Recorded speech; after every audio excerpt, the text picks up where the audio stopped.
یوں سمجھیں کہ ایک ماں کے دو بیٹے ہیں اور دونوں کا دعویٰ ہے کہ مجھے اپنے دوسرے بھائی سے زیادہ اپنی ماں سے محبت ہے، میں اپنی ماں سے محبت کرتا ہوں اپنے دوسرے بھائی سے زیادہ، اور دوسرا دعویٰ کرے کہ نہیں، اس سے زیادہ ماں سے محبت میں کرتا ہوں۔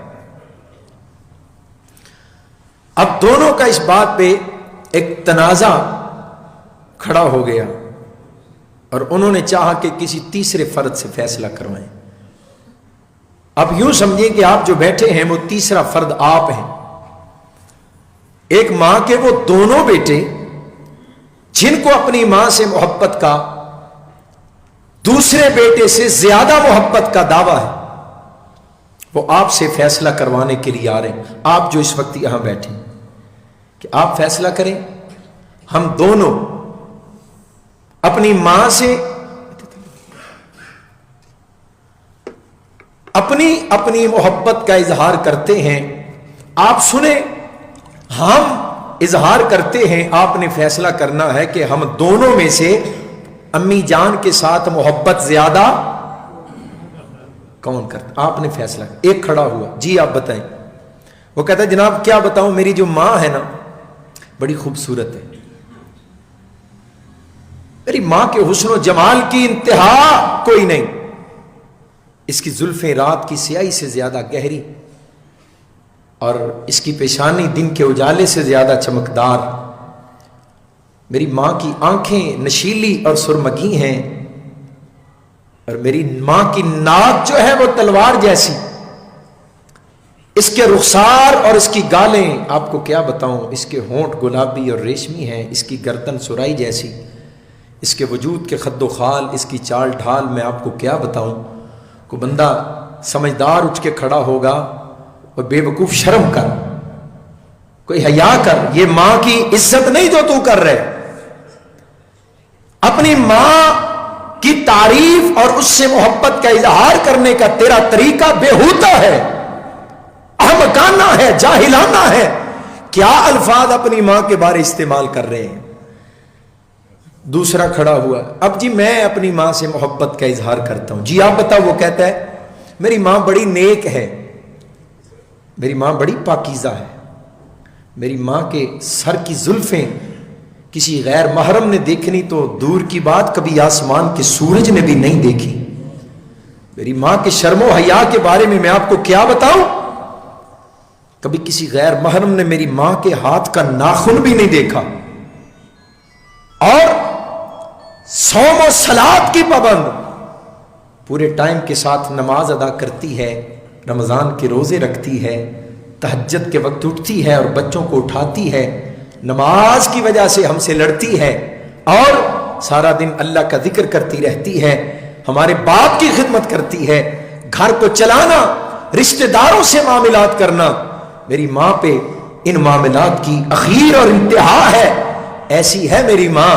اب یہ دونوں بیٹے آپ کے سامنے اپنی اپنی محبت کا، ماں کے ساتھ محبت کا اظہار کر رہے ہیں۔ فیصلہ آپ نے کرنا ہے۔ محبت کا اظہار پہلے نے بھی کیا، محبت کا اظہار دوسرے نے بھی کیا، فیصلہ آپ کریں، ماں کے ساتھ حقیقی محبت کرنے والا پہلا ہے یا دوسرا ہے؟ کیوں جی ایمان نال دسو، کنے زیادہ محبت کی تھی؟ ماں دے اصل مقام نو کنے پہچانے ہیں؟ جیڑی گل دوسرے نو سمجھ آئی ہے، ایک گویڑ پہلے نو نہیں لگیا۔ ماں کے مقام کو وہ پہلا جیسے پہچاننا چاہیے تھا اس طرح نہ پہچان سکا۔ حضرات، حسن و جمال کا تذکرہ کرنا کوئی بری بات نہیں ہے، اور پھر اللہ کے حبیب کا حسن و جمال جس سے بڑھ کے حسین و جمیل کائنات میں رب نے دوسرا بنایا ہی کوئی نہیں۔ جناب جبریل امین نے کہا کہ میں شرق و غرب میں گیا، شمال و جنوب میں گیا، میں نے پہلوں کو دیکھا، میں اب والوں کو دیکھ رہا ہوں، میں نے عرشیوں اور فرشیوں کو دیکھا۔ اے اللہ کے حبیب، کائنات میں آپ سے بڑھ کے حسین و جمال میں نے دوسرا دیکھا ہی نہیں۔ جب رب سے جبریل نے اپنے جذبات کا اظہار کیا تو رب نے کہا جبریل تو دیکھتا کیسے، میں نے تو مصطفیٰ سے بڑھ کے حسین کوئی دوجا بنایا ہی کوئی نہیں۔ حسن و جمال کا تذکرہ یہ جو نہ کرے اور نہ سمجھے وہ کملی والے سے کبھی محبت نہیں کر سکتا. لیکن فرق کیا ہے؟ کوئی رہ گیا حسن و جمال تک، کوئی رہ گیا وجود کے خد و خال تک، کوئی رہ گیا جسم کی چال ڈھال تک. ہم کہتے ہیں لوگوں، کملی والے کو رب نے اس لیے بھیجا کہ یہ تمہارے سامنے کھڑا ہے، اور کس حیثیت سے کھڑا ہے؟ لقد کان لکم فی رسول اللہ اسوۃ حسنہ. اس کی سیرت کو اپنانا ہے، اس کے کردار کو اپنانا ہے. ذرا سر سے لے کے پاؤں تک کملی والے محبوب کو دیکھو، قرآن پڑھ کے دیکھ لو، حدیث کھول کے دیکھ لو.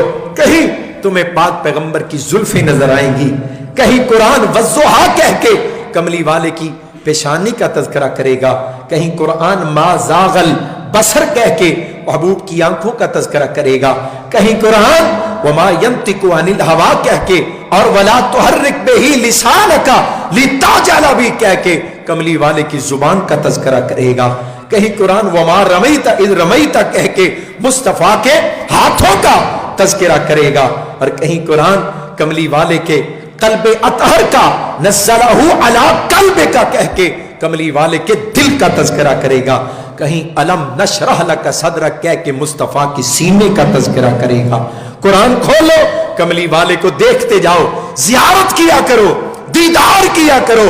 محبوب کا دیدار جو ہے وہ محب کے لیے حضرات آب حیات ثابت ہو جاتا ہے.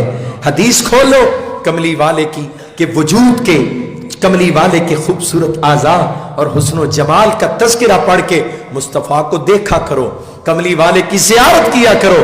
قرآن سے حدیث سے یہ تمہارے سامنے کھڑا ہے، یہ نمونہ ہے، یہ ایک رول ماڈل ہے، یہ تمہارے لیے سیمپل ہے.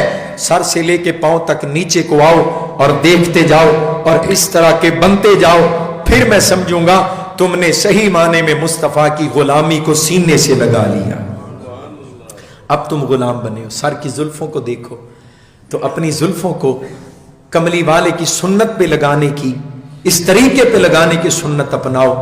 محبوب کی پیشانی کے حسن کو دیکھو، اپنی پیشانی کو سجدے میں جھکانے کی سنت اپناؤ. کملی والے کی نگاہوں کی نورانیت کو دیکھو اور ان نگاہوں کی خوبصورتی اور حسن و جمال کو دیکھو. اپنی نگاہوں میں شرم و حیا پیدا کرنے کی سنت اپناؤ.